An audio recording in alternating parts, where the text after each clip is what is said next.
c'est passé très près.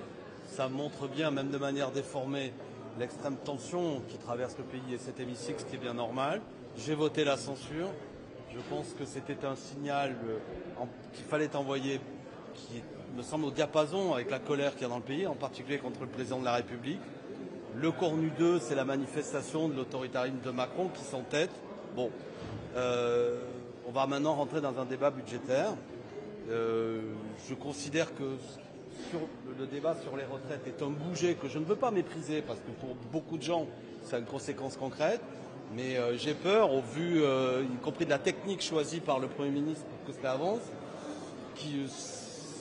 on n'y arrive même pas. C'est-à-dire qu'il faudrait que le PLFSS soit adopté pour qu'éventuellement ce petit bouger, comme dit Gabriel Zucman, soit obtenu. Donc on peut se retrouver au mois de décembre dans une situation quasi à l'identique et d'une censure nouvelle du gouvernement. Je lance un message, je suis un unioniste, je reste un unioniste. Il faut l'union de l'ensemble de notre camp, je parle comme militant du nouveau Front populaire, de la gauche et des écologistes. Et si ce désaccord stratégique de fond, que je ne veux pas minimiser, que j'ai eu avec les socialistes, a pour conséquence que nous sommes fracturés, ce serait une double victoire du camp de Macron.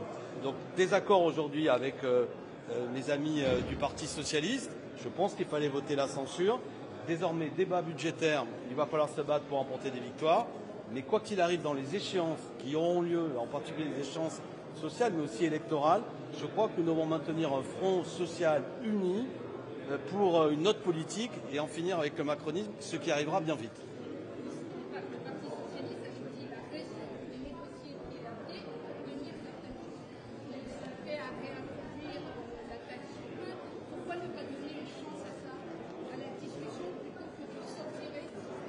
Non mais il y a un désaccord stratégique aujourd'hui qui n'est pas sans conséquence.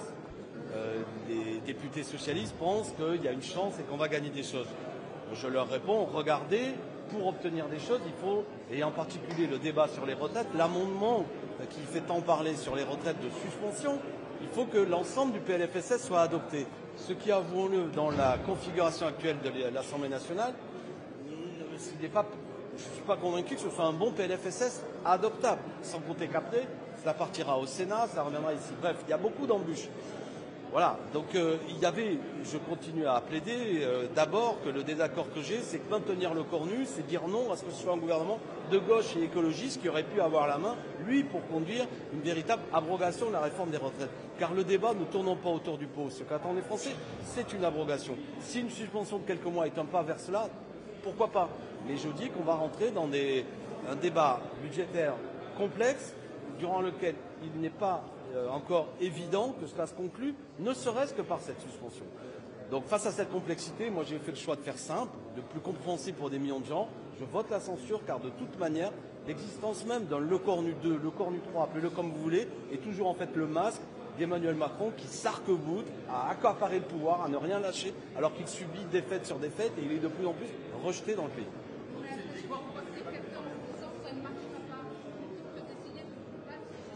Mais de toute manière, désormais, je suis encore député, il y a un débat budgétaire qui va avoir lieu et je mènerai la bataille avec, je l'espère, l'ensemble des députés du nouveau Front populaire pour que le budget soit le moins mauvais pour les gens et voire même très bon.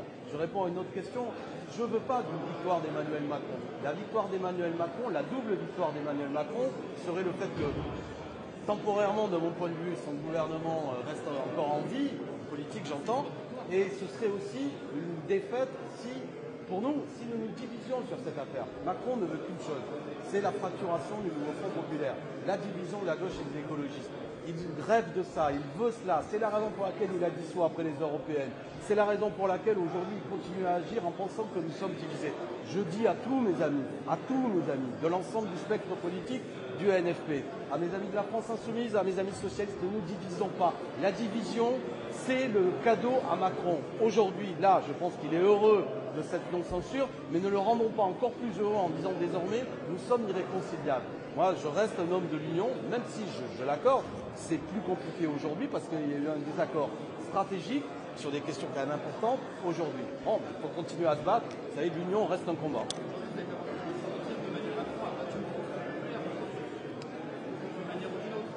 Mais Emmanuel Macron, toutes ses victoires, il ne les remporte que grâce à une chose, les institutions autoritaires de la Ve République. Macron, c'est rien. C'est un homme bunkérisé dans les institutions antidémocratiques. Voilà. Alors, il fait des institutions, l'irresponsabilité du président de la République lui permet de rester, alors que l'ensemble du pays souhaite qu'il parte, alors que l'ensemble du pays souhaite qu'il y ait un autre Premier ministre. Lui, il a le droit de faire ça. Donc, alors pour laquelle...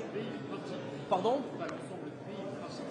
Je pense que l'ensemble, la quasi-totalité du pays, mais là je fais un pronostic rapide, comme vous m'interrogez pour CNews, j'espère que CNews ne fait pas croire à ses auditeurs qu'il n'y a pas un rejet très fort d'Emmanuel Macron dans le pays. On est d'accord. Donc, très bien. Donc, le pays souhaite qu'il y ait du changement. Enfin, au-delà de tout ça, de toute manière, voilà, il y a aujourd'hui un vote, c'est passé très près. Pour ceux qui connaissent l'histoire des motions de censure, une motion de censure qui se joue de manière aussi serrée, démontre que M. Lecornu et Emmanuel Macron ne doivent pas triompher malgré tout. Le coup est passé très près et de toute manière, très prochainement, nous reviendrons à une situation où ces gens-là seront battus et une autre politique devra trouver place. Parce que sinon, la crise, elle, peut prendre des formes extrêmement violentes. Moi, je sens beaucoup de colère dans le pays. Beaucoup de colère. Qui se traduit aujourd'hui par une colère contre le président de la République, une insatisfaction qui est menée. L'égard à ce que si nous n'apportons pas une solution démocratique et apaisée à cette colère, alors ça peut être une tentation autoritaire aujourd'hui qui l'entend. Donc comprenons bien les choses. Les solutions de rafistolage, soi-disant de stabilité, aggravent l'instabilité. C'est vraiment pour laquelle j'ai voté la censure. Dernière, oui. Mais je l'ai voté, la destitution. Je suis pour le départ d'Emmanuel Macron. La seule chose que je vois, c'est que la destitution, pour qu'elle passe, il faudrait que les 2/3 du Sénat la votent. Ce qui me semble être quasi impossible dans les conditions actuelles. Donc c'est un mot d'ordre d'agitation, la destitution. Très bien. Mais je veux dire, ça me semble, dans le jeu des institutions, inatteignable. Moi, je l'ai signé, il n'y a pas de sujet là-dessus. Il est peut-être plus probable, mais c'est peut-être pas la psychologie du personnage, qui a un grand geste gaulliste de la part d'Emmanuel Macron de partir. Après tout, le fondateur des institutions de la Ve République a démissionné quand il a vu qu'il n'avait plus un assentiment significatif dans le pays. Et je dois dire que même en 69, quand le général de Gaulle s'en va, il avait encore un soutien plus important qu'Emmanuel Macron. Je ne compare pas les deux personnages. Mais continuons, nous, là encore, je m'exprime uniquement comme homme de gauche. Soyons un bloc qui reste uni. On a rassemblé plus de 9 millions d'électeurs la dernière fois. C'est à partir de ce bloc qu'il faut élargir que nous avancerons. Si nous le divisons, si nous nous fracturons, si nous n'acceptons plus d'être ensemble, alors une fois de plus, c'est une victoire qui est donnée à nos adversaires et même à nos pires adversaires. Je parle là de l'extrême droite.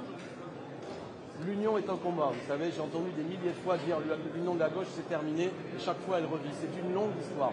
Pour ceux qui ont un peu de mémoire, dans les années 70, le Parti socialiste et le Parti communiste sont unis. Il y avait beaucoup de désaccords. Ne votez pas la même chose à l'Assemblée nationale. Il y avait des désaccords sur les sujets fondamentaux, la construction de l'Europe, la situation internationale. Et pour autant, c'est cette union qui permet une victoire en 1981, qui apporte une 5e semaine de congés payés, l'augmentation des salaires et nombre de victoires sociales. Quand on est militant de gauche sérieux, pas seulement en restant à la surface des choses, on sait que c'est parfois et souvent très compliqué. Mais je répète, si on ne comprend pas le cycle politique dans lequel nous sommes, à savoir que l'union de la droite et l'extrême droite est en marche, elle est en train de se faire sous nos yeux. Sur les plateaux télé, les gens le disent. On voit bien comment aujourd'hui, ça devient une évidence qu'au moins au second tour, ils s'uniront. Ils appelleront à voter pour battre la gauche dans tous les cas de figure. Ils l'ont fait encore récemment en Tarn-et-Garonne. C'est le moment où je dis que nous, notre camp, lorsque l'union de la droite et l'extrême droite est en cours, c'est le moment de la désunion de la gauche et des écologistes, nous ne sommes pas à la hauteur des choses. C'est une question stratégique de fond pour la période qui vient. Et chacun doit le comprendre.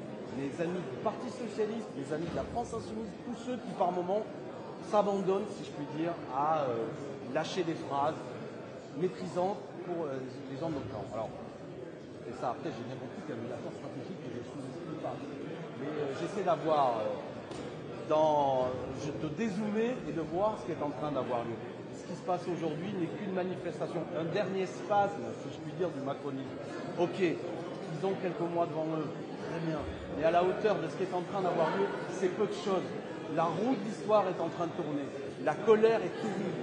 Les petites combines peuvent durer quelques mois, mais fondamentalement, nous allons devant des grandes échéances électorales qui devront trancher des grandes questions.